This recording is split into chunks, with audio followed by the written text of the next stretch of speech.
Let's see how to calculate percentage in Excel sheet. I will first add the sum of the three data.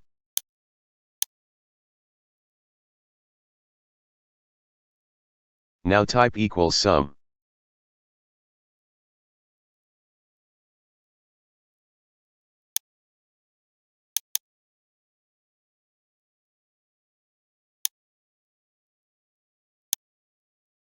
Now select the first to last number simultaneously.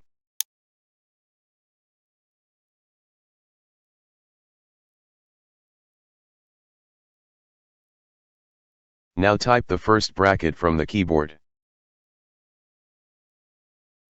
Now press enter from the keyboard.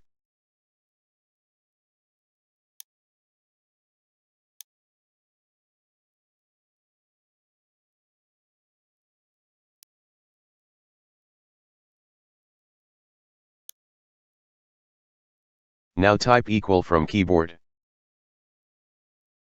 Now select your number and divide by the total number.